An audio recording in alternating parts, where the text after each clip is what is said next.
Je m'appelle Madison. J'ai 28 ans, je vis à Chicago et je travaille dans le conseil financier senior. Les gens m'appellent souvent celle qui est stable, la fille qui tient le coup quand toute la famille commence à s'effondrer, et je suppose que c'est juste. Je suis celui qui a payé les frais de scolarité de mon frère après qu'il ait perdu sa bourse pour faire la fête. Celui qui a contracté plus de 60 000 $ de dettes que mon père avait dépensées dans des investissements louches. Et celle qui a discrètement couvert toutes les factures de carte de crédit de ma mère, même si elle ne m'a jamais demandé une seule fois si j'allais bien. Je me disais, la famille est la famille, peu importe ce que vous essayez, mais avec le temps, cette définition a commencé à m'étouffer. La semaine dernière, j'ai reçu un texto de ma mère, « Chère Madison, viens à la maison à 18h ce soir. Nous avons quelque chose de spécial pour vous. » Pour une raison quelconque, mes doigts se sont figés sur l'écran. Quelque chose de spécial de ma mère. Hélène voulait généralement dire des ennuis. La dernière fois qu'elle a dit quelque chose comme ça, toute la famille s'était réunie pour que je co-signe un prêt pour la nouvelle start-up de Hunter, quelques mois seulement après la faillite de sa dernière entreprise.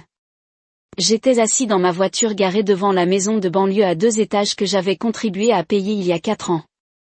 Bien sûr, c'était au nom de mes parents. À travers la chaude lumière jaune des fenêtres, je pouvais voir les gens bouger, entendre les rires étouffés. Je suis sorti, j'ai ajusté mon manteau et j'ai sonné à la porte. La porte s'ouvrit et voilà ma mère, entièrement maquillée, rouge à lèvres rouges vifs, yeux pétillants un peu trop. Surprise, a-t-elle crié en m'attirant à l'intérieur. Le salon était rempli de parents que je n'avais pas vus depuis Noël il y a 2 ans, oncle Henri, tante Joanne, et même ma cousine Daphné, qui ne se présente que lorsqu'il y a des cadeaux ou de l'argent. Tout le monde a crié à l'unisson, « Joyeux anniversaire en avance, Madison !» J'ai souri, faisant semblant d'être surpris. « Oh, waouh, vous m'avez vraiment compris, » dis-je, même si la seule chose que je ressentais était des soupçons. Ma mère m'a guidé vers le canapé au milieu de la pièce et mon père m'a rapidement tendu un cocktail. « Votre préféré, le gin aux pommes vertes. » La paperasse, dit-elle rapidement en posant sa main sur la mienne. « Regardons ça plus tard, chérie. Ce soir, c'est pour célébrer. » J'ai souri, mais ma main était déjà en train de chercher les documents, si ça va. Mon père s'est soudainement levé en levant maladroitement son verre, dit-il d'une voix légèrement précipitée. Je suis passé à la première page. Mes yeux se sont arrêtés sur une phrase, « Moi, Madison Claire Bennett, renonce par la présente à tous mes droits sur le Louise Bennett Inheritance Trust. » J'ai regardé ma mère. « Maman, qu'est-ce que c'est ?» Elle se força à sourire. « Juste une formalité, chérie. C'est pour des raisons fiscales. » À des fins fiscales, ou tout transférer à la famille sans me le dire, ai-je demandé, d'une voix calme mais les yeux rivés sur la sienne. Madison. Hunter l'interrompit, « S'il vous plaît, signez-le. Tout le monde est déjà d'accord. » J'ai ri, mais ce n'était pas un rire joyeux. C'est donc la vraie raison de la fête d'anniversaire surprise. Ma mère a serré les mains. Le sourire a disparu. Ne faites pas de scène. Tout le monde est là. J'ai fermé le dossier et l'ai posé sur mes genoux. Je savais si bien, mais j'avais maintenant l'impression d'être chez un étranger. L'air était si épais que j'entendais mon cœur battre dans ma poitrine, le dossier était toujours sur mes genoux, la couverture en cuir se courbant légèrement à l'endroit où mes doigts s'enfonçaient. Chaque paire d'yeux avait une chose en commun, évitement. Hunter fixait le sol, les doigts étroitement entrelacés sur son téléphone comme si toute notification était plus importante que cela. Je pouvais voir le malaise derrière ses yeux. Je me suis tourné vers mon père. Même lui avait l'air inquiet. « Papa, maman, pourquoi ferais-tu ça s'il s'agissait vraiment de la succession de grand-mère ? Pourquoi ne pas me parler honnêtement ?» Ma mère s'éclaircit la gorge puis s'approcha, d'une voix sirupeuse mais aiguë. « Chérie, je sais que tu t'inquiètes toujours trop, mais ce n'est pas grave. Je pensais juste que si l'héritage était sous notre gestion, ce serait plus pratique. Tu n'as pas vraiment besoin de plus d'argent, n'est-ce pas ? Tu as déjà tout. » J'ai laissé échapper un rire sec. « Pratique. Pour qui, maman ? Pourquoi me piéger comme ça lors d'une fête ? Tu as appelé une surprise. Je pensais que j'étais une famille, pas un atout financier. Une voix gracieuse s'exprimait dans le coin, Lorraine, ça suffit. C'était mon oncle, Ray. Tu mets tout le monde mal à l'aise. Vraiment, je me suis tournée vers lui. Alors je suppose que je devrais m'excuser de ne pas avoir signé le dernier lien légal que j'ai avec ma grand-mère. Regan, ma meilleure amie, s'est approchée de moi, mais maintenant elle avait les yeux fixes, prête si j'avais besoin d'elle. Le truc c'est que maman, tu as écrit le scénario et j'ai malheureusement refusé de jouer le rôle. Je me suis dirigée vers la table à manger, j'ai doucement posé le dossier, puis j'ai regardé tous les visages dans cette pièce. Grand-mère Louise m'a tout laissé parce qu'elle savait et ce soir vous avez tous prouvé qu'elle avait absolument raison. Silence. Je me suis tournée vers Regan, pouvons-nous y aller? Elle hocha la tête. Mais avant que j'atteigne la porte, ma mère m'a appelé, si tu ne signes pas, il y aura des conséquences, Lorraine. Je me suis retournée et je l'ai regardée droit dans les yeux. J'ai vécu avec les conséquences toute ma vie, maman. Maintenant, j'ai choisi la clarté et je suis sortie de cette maison, non pas avec des larmes ni de la colère, mais avec conscience. La voiture de Regan glissait tranquillement dans la rue bordée de lumière dorée. Je me suis penchée en arrière, mon cœur encore secoué par tout ce qui venait de se passer. Ça va, demanda-t-elle doucement. Pas encore, mais je le serai, répondis-je en regardant par la fenêtre. Regan resta silencieux un moment, puis murmura, votre grand-mère a dû voir ça venir. J'ai hoché la tête. Oui, je pense qu'elle a laissé quelque chose de plus derrière elle, pas seulement de l'argent, peut-être une vidéo, une lettre, un moyen de les dénoncer. Regan m'a doucement serré la main. Alors c'est votre tour maintenant. Je lui ai serré la main puis j'ai hoché la tête. Demain, je rencontre l'avocat de grand-mère. Nous nous sommes arrêtés dans un petit café au bord du lac où les lumières dorées scintillaient sur l'eau ondulante comme une feuille de verre. Rin s'assit avec 2 tasses de thé chaud. Pendant que je fouillais dans mon sac à main et en sortais le dossier que ma mère avait essayé de me faire signer. J'ai feuilleté à nouveau les pages, cette fois lentement, en m'assurant de ne rien manquer. Il ne s'agissait pas seulement de renonciation à l'héritage. Il y avait aussi des pièces jointes, une procuration temporaire et une feuille de réaffectation financière qui indiquait clairement que près de 100% des actifs de ma grand-mère seraient transférés dans une nouvelle fiducie, gérée par mes parents. Regan m'a regardé, son expression s'assombrissant. Il n'avait pas prévu de vous donner un seul dollar. J'ai hoché la tête.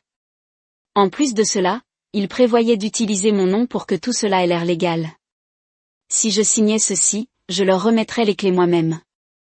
Elle se mordit la lèvre en pensant, et l'avocat de ta grand-mère? Tu as dit que tu allais tendre la main. J'ai sorti mon téléphone et rouvert le dernier message que ma grand-mère Louise m'avait envoyé juste une semaine avant son décès. Chère Lorraine, si jamais les choses commencent à devenir confuses, va voir mon avocat. Monsieur Gérald Price, je vous ai laissé quelques affaires. J'ai appelé le bureau à la première heure le lendemain matin. Une femme à l'air professionnel a répondu et a fixé un rendez-vous à 10 heures. Je suis arrivé 10 minutes plus tôt, le cœur battant dans ma poitrine. Le bureau se trouvait dans un immeuble classique en briques rouges du centre-ville de Boston, avec de grandes fenêtres donnant sur le parc. Gérald Price était un homme calme aux cheveux argentés au début de la soixantaine. Il m'a accueilli avec une poignée de main ferme et m'a invité dans une pièce bordée de livres de droit. Sur le bureau se trouvait une épaisse enveloppe portant mon nom, soigneusement cachetée. Madame Louise vous a laissé un enregistrement vidéo privé, dit-il en ouvrant un tiroir et en sortant une clé USB. Elle a également laissé des documents supplémentaires liés à la fiducie initiale que votre famille tente actuellement de restructurer. J'ai pris une profonde inspiration. La vidéo, puis-je la regarder maintenant? Il hocha la tête, puis brancha la clé USB sur son ordinateur. L'écran s'éclaira et une voix familière remplit la pièce, lente, chaleureuse, légèrement fragile avec l'âge, mais toujours aiguë. Lorraine, si tu regardes ça, alors les choses se déroulent exactement comme je le craignais. Je me suis assis droit, les yeux rivés sur l'écran. Tu as toujours été gentil, le seul petit enfant qui n'a jamais rien demandé. C'est pourquoi je veux te protéger. J'ai vu comment ta mère traitait les autres, même moi, utilisant la famille comme excuse pour profiter, tout cela au nom du sacrifice. Je t'ai tout laissé, non pas parce que tu en avais besoin, mais parce que tu le mérites. Mes mains se crispèrent, mes yeux brûlaient. L'écran est passé aux conditions originales de la fiducie. Il indiquait clairement, en cas de tentative visant à contraindre l'héritière à renoncer à ses droits, tous les biens seraient automatiquement redirigés vers les organisations caritatives qu'elle a désignées. Votre famille n'est pas au courant de cette clause, a déclaré M. Price. Mais si vous me le dites, je peux l'activer aujourd'hui. Je l'ai regardé et cette vidéo. Puis-je en avoir une copie? Bien sûr, il m'a tendu une nouvelle clé USB et il y a encore un enregistrement. C'est destiné à la famille. J'ai pris l'appareil, le cœur battant, avec des émotions mitigées, mais ensuite un plan a commencé à prendre forme. Je pense qu'il est temps que toute la famille regarde la vidéo ensemble. Regan m'a rencontré sur le parking. Je lui ai tout raconté sur le chemin du retour. Quand j'ai mentionné la vidéo, ses yeux se sont illuminés. Vous allez leur montrer. J'ai hoché la tête. Ce soir, j'organise une petite réunion directement dans cette maison, donc votre fête surprise devient leur surprise. J'ai souri, et cette fois c'est moi qui écris le scénario. Une fois que tout le monde était là, je diffusais la vidéo devant eux tous. Et si quelqu'un essayait encore quelque chose de louche, cette clause transférant 100% à une œuvre caritative attendait toujours. Ils n'en avaient aucune idée, mais je savais mieux que jamais que c'était eux qui étaient testés. Ce soir-là, j'ai envoyé une courte série de textes. Maman, j'y ai réfléchi. Demain j'invite tout le monde chez moi à 17h. J'aimerais tout résoudre pacifiquement. La réponse est venue presque instantanément. Chérie, je savais que tu viendrais. Je suis tellement contente que nous soyons tous là. Je n'ai même pas eu besoin de le lire attentivement. Je savais que ma mère, Helen Langston, n'avait jamais refusé un rassemblement où elle pensait pouvoir gagner. Regan m'a aidé à réaménager le salon. J'ai emprunté un mini-projecteur au bureau et je l'ai monté sur une étagère face au canapé. Le mur serait l'écran propre et dégagé. J'ai jeté un dernier coup d'œil dans la pièce puis j'ai placé la clé USB avec le message de grand-mère Louis à côté de l'ordinateur. Mon cœur battait à tout rompre, mais pas à cause de la peur. C'était parce que je savais qu'après aujourd'hui, plus rien ne serait comme avant. À 17h précise, la sonnette retentit. Ma mère a été la première à passer, vêtue d'une robe beige douce, ses cheveux soigneusement coiffés et ses talons claquant comme si elle marchait sur un podium. Où est Madison? A-t-elle demandé au moment où elle a franchi le seuil, m'appelant par mon deuxième prénom. Seulement elle l'utilisait encore quand elle voulait me rappeler que je t'avais donné naissance. C'est moi qui ai invité tout le monde, dis-je en sortant calmement. Et sa voix aussi apaisante que ces après-midi d'été où je l'écoutais raconter des histoires quand j'étais enfant. Si vous regardez ça, cela signifie que Lorraine a refusé de signer tout ce que vous lui avez apporté. J'ai entendu un petit changement depuis l'endroit où ma mère était assise, mais elle n'a rien dit. J'ai établi une confiance qui ne peut pas être changée. L'incrédulité. Cette confiance a 3 conditions claires. Premièrement, il doit être utilisé uniquement pour les dépenses personnelles de subsistance, logement, soins de santé, éducation. Deuxièmement, il peut être investi dans des entreprises indépendantes sans liens familiaux. Troisièmement, il peut être reversé à des œuvres caritatives vérifiées. J'ai jeté un coup d'œil à ma mère. Elle me regardait non pas avec colère mais avec panique. Si un membre de la famille tente de contraindre Lorraine à renoncer à son héritage ou intente une action en justice pour le réclamer, 50% des fonds seront immédiatement transférés aux 4 organisations à but non lucratif nommées. Le silence. J'ai éteint le projecteur. Je sais qu'hier tu avais prévu que je signe tout, mais je sais aussi que ce n'était pas le souhait de grand-mère. Et je ne suis plus l'enfant naïf qu'on peut bousculer. Ma mère s'est levée d'un bond, la voix tremblante. Vous exagérez cela de manière disproportionnée. Tout ce que j'ai fait était pour toi. Vraiment, j'ai demandé tranquillement pour moi, ou parce que tu avais peur que si je détenais l'héritage, tu n'aurais plus accès à la résolution de tes propres problèmes avec mon argent? Mon père a claqué sa main sur la table. Assez, Lorraine, c'est la famille. Nous partageons tout. Je l'ai regardé droit dans les yeux. J'ai assez partagé. Cette fois, je garde ce qui m'appartient. J'ai sorti une copie des conditions de confiance de l'enveloppe et les placé au centre de la table. Grand-mère a vu tout cela venir. Et si quelqu'un dans cette famille envisage encore de briser cette confiance, sache que chaque action a une conséquence. Ma mère serrait son sac à main, les yeux brillants, perdus. Vous le regretterez un jour. Vous aurez besoin de nous. J'ai hoché la tête lentement, peut-être. Mais aujourd'hui j'ai besoin d'autre chose, du respect. Et je n'échangerai cela contre aucune somme d'argent. Puis j'ouvre la porte. Cette réunion est terminée. Mon appartement était à nouveau calme, mais cette fois je ne me sentais pas seule, j'étais paisible. J'ai regardé la clé USB sur la table. Il ne contenait pas seulement un testament, il détenait la confiance de ma grand-mère en moi, selon laquelle je pouvais faire mes propres choix et que j'étais digne de le faire. Et s'ils essayaient encore de renverser l'échiquier, ils apprendraient que j'avais déjà mon prochain coup prêt. Le lendemain matin, je me suis assis seul dans ma petite cuisine à côté d'une tasse de café froid. La clé USB de grand-mère Louis était toujours dans la poche de mon manteau, mais dans ma main se trouvait un épais dossier que m'avait personnellement offert l'avocat Gérald. Après notre première rencontre. Votre grand-mère était méticuleuse, avait-il dit en me tendant chaque année les documents clairement étiquetés. Elle a tenu des registres de toutes les transactions financières impliquant votre famille, depuis les cartes de crédit ouvertes à votre nom à l'université jusqu'au transfert d'argent déguisé étiqueté comme frais médicaux. Je n'avais aucune idée du temps que je restais assis à feuilleter chaque page, relevé bancaire, transcription imprimée d'enregistrement audio. Mais au moment où j'ai plié le dernier papier, j'étais sûre d'une chose, cette fois, je ne me contentais pas de me défendre, je disais la vérité. 2 jours plus tard, j'ai appelé mon père pour le rencontrer. Non, maman, pas de Hunter. Nous nous sommes rencontrés dans un café tranquille de Brooklyn où il m'emmenait manger des crêpes quand j'étais petite. Mais il n'y avait pas de petit déjeuner en famille aujourd'hui. Juste un calcul, mon père, Richard Langston, avait 10 minutes de retard. Il est entré avec un sourire penaud. Désolé, trafic, mais merci de m'avoir rencontré. J'ai hoché la tête, lui ai fait signe de s'asseoir, puis j'ai posé une épaisse enveloppe sur la table. Je ne vous ai pas invité à vous reconnecter.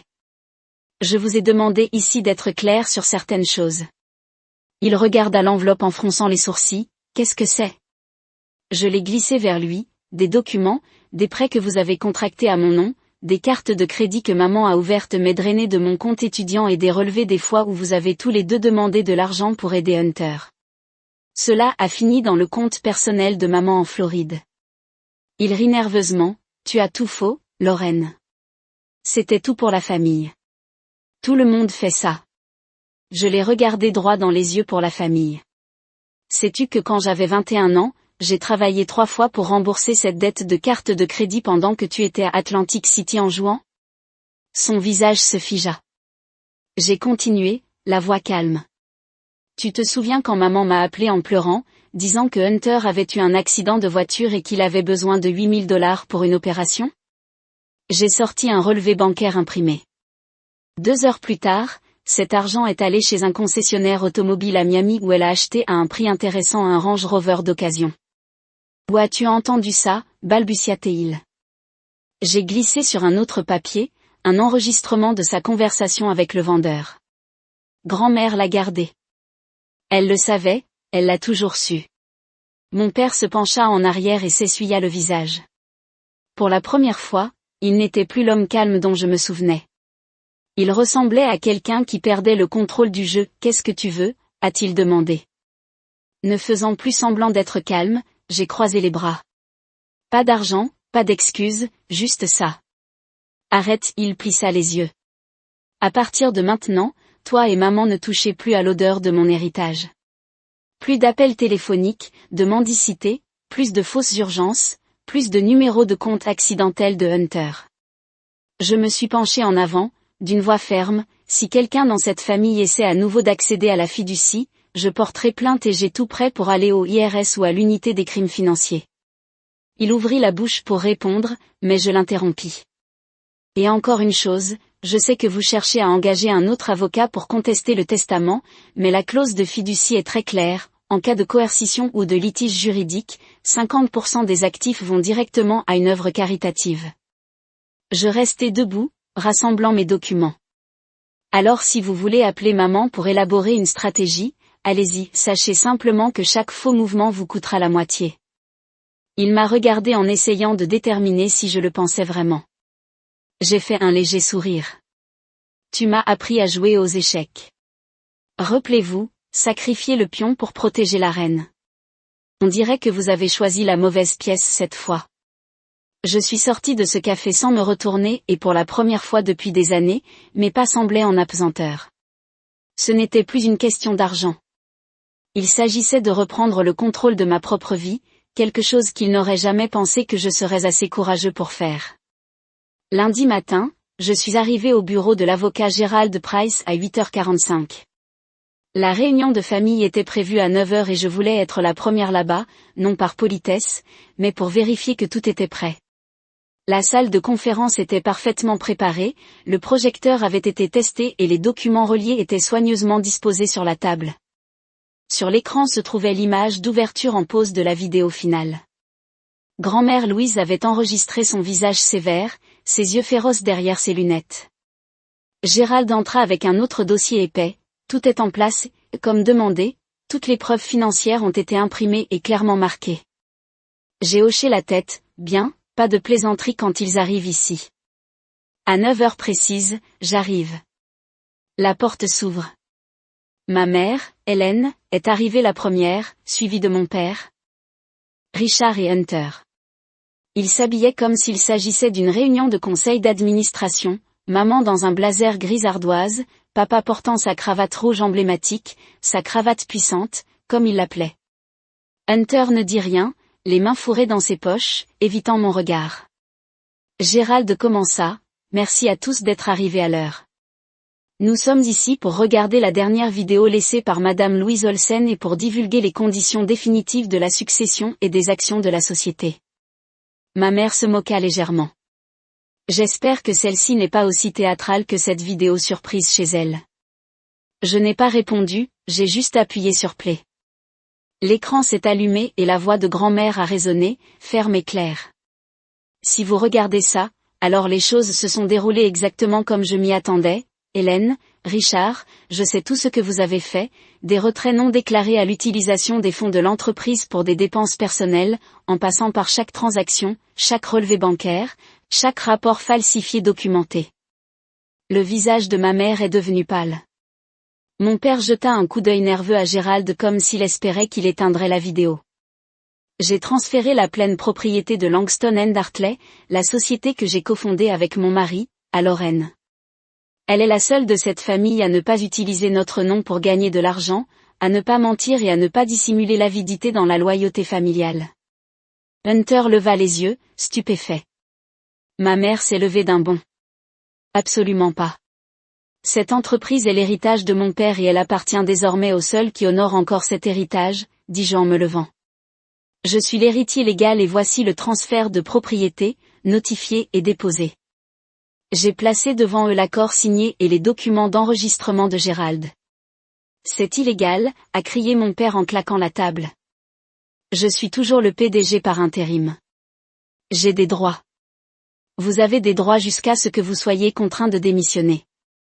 Je l'ai interrompu, et c'est déjà en cours. Voici votre lettre de démission.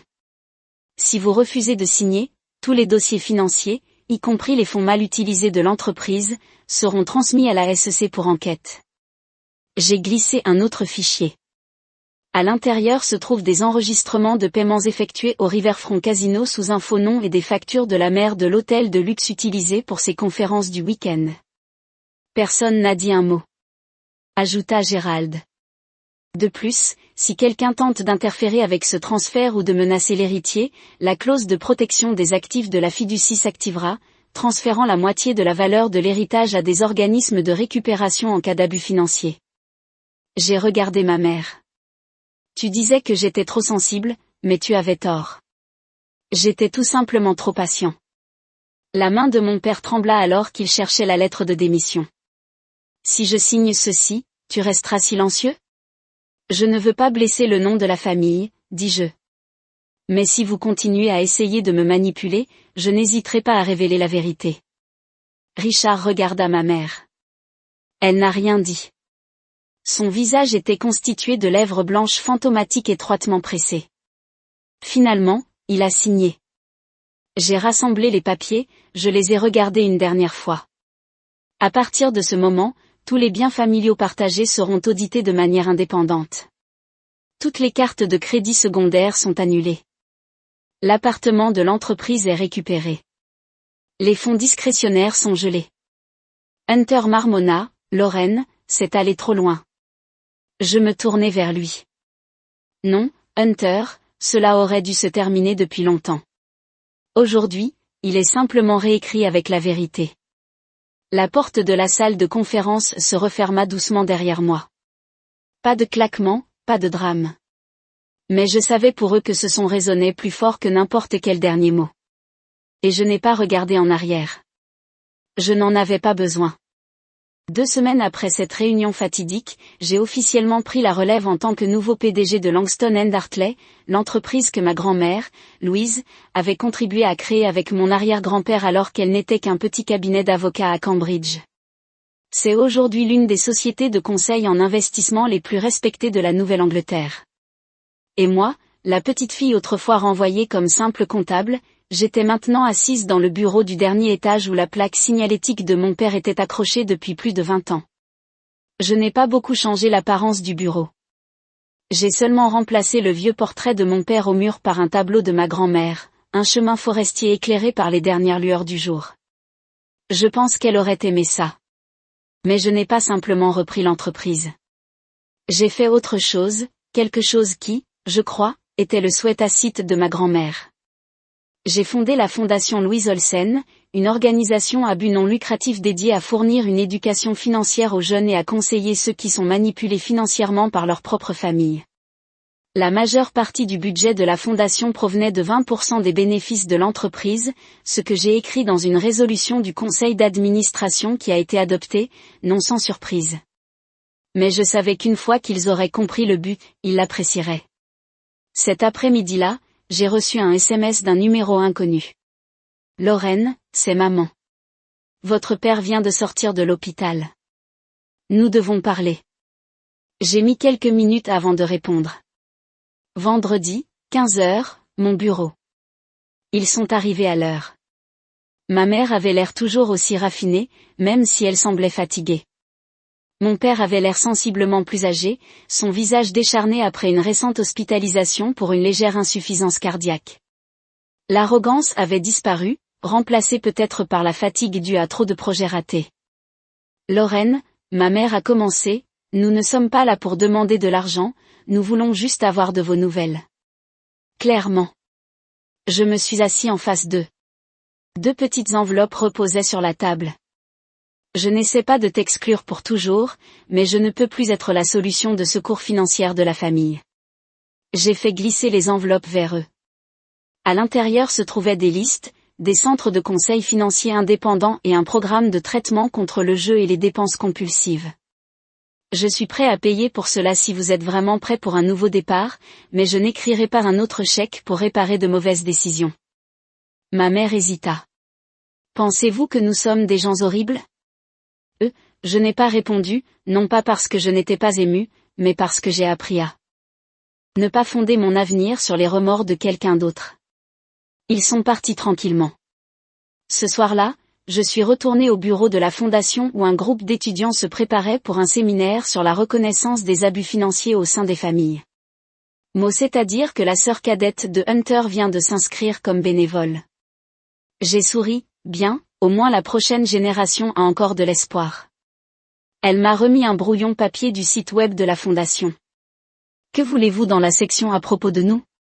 J'ai fait une pause pendant un moment, puis j'ai écrit, nous pensons que la famille ne devrait jamais être un endroit où vous craignez vos finances et où le véritable amour n'a jamais de prix. Rin hocha la tête, les yeux s'illuminant.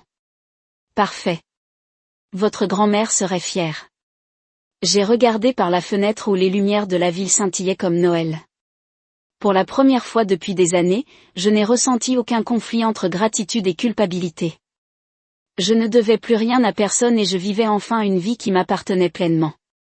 Je pensais que les liens du sang étaient sacrés, immuables, que peu importe le nombre de fois où on était blessé, on continuait à pardonner parce qu'ils faisaient partie de la famille.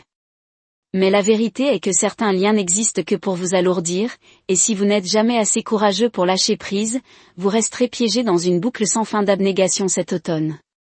Alors que des feuilles dorées recouvraient le chemin menant au siège de Langston et Hartley, je suis entré dans un nouveau chapitre. Fini les appels d'urgence, plus de SMS voilés sur l'argent, plus de culpabilité. À chaque fois, je disais non à quelqu'un qui m'appelait autrefois la gentille fille. Je vivais dans un appartement modeste près de Boston Common. Rien d'extravagant mais suffisamment confortable pour que chaque soir en rentrant à la maison, je ne me sente plus perdu.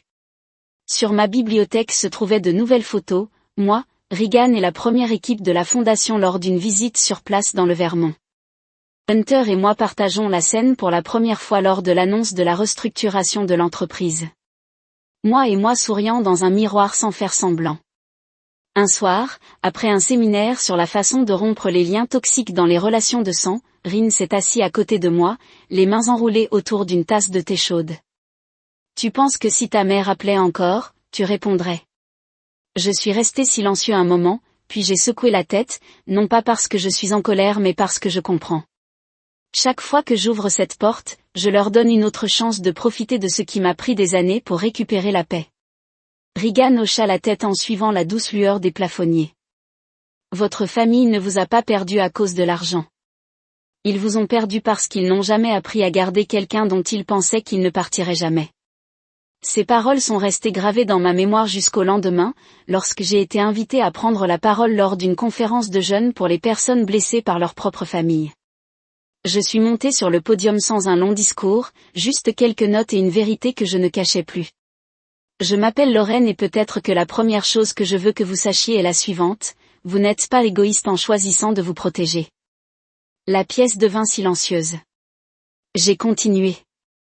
J'étais le portefeuille sans fond de mes parents, celui qui réussissait, mais derrière les portes closes, il y avait des appels de minuit, des voyages de culpabilité. Si vous ne nous aidez pas, que va-t-il nous arriver? J'ai donné plus que de l'argent. J'ai donné ma confiance, mon temps et ma jeunesse pour essayer de maintenir ensemble ce qu'on appelle la paix familiale. Mais j'ai appris, la paix fondée sur la culpabilité ne dure jamais.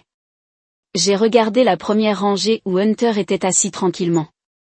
Il m'a fait un petit signe de tête, un accord silencieux, et puis j'ai réalisé, la vraie famille, ce n'est pas celui qui t'a donné naissance, c'est celui qui reste quand tu oses vivre pleinement. Cela peut être un ami d'université, un collègue qui partage son déjeuner ou vous qui vous êtes levé, pas pour quelqu'un d'autre, mais pour vous-même. Lorsque je me suis retiré, de nombreux spectateurs se sont levés et ont applaudi, non pas parce que j'étais PDG, mais parce que j'avais choisi de lâcher prise pour pouvoir recommencer. Cette nuit-là, je me suis assis seul au bureau de la fondation, regardant les lampadaires s'éteindre. Sur le bureau se trouvait la dernière lettre manuscrite de ma grand-mère, jamais rendue publique. Chère Lorraine, si le jour vient où tu dois choisir entre garder ta famille et te garder, souviens-toi que la vraie famille ne te demandera jamais de perdre qui tu es. Se choisir, ce n'est abandonner personne. C'est la seule façon d'être entier et de vraiment donner. Et si vous devez y aller, marchez vers la paix. J'ai plié la lettre et l'ai placée dans le tiroir. La paix, ce n'est pas quelque chose qu'on m'a donné, mais quelque chose que j'ai appris à créer. Et pour la première fois de ma vie, j'en étais sûre. Je n'ai besoin de la permission de personne pour être heureux. L'histoire de Lorraine nous rappelle avec force que parfois la chose la plus courageuse que nous puissions faire est de fixer des limites, même avec notre propre famille. Le sang n'est pas synonyme de gentillesse et le véritable amour n'est pas assorti de conditions. Dans un monde où tant de personnes sont manipulées sous couvert du devoir, Lorraine a choisi de vivre selon ses valeurs, reconstruisant sa vie sur la vérité et l'estime de soi. Elle a prouvé que le bonheur ne vient pas du fait de plaire aux autres, mais du courage d'être honnête avec soi-même. Que pensez-vous du choix de Lorraine? Aurais-tu fait la même chose à sa place?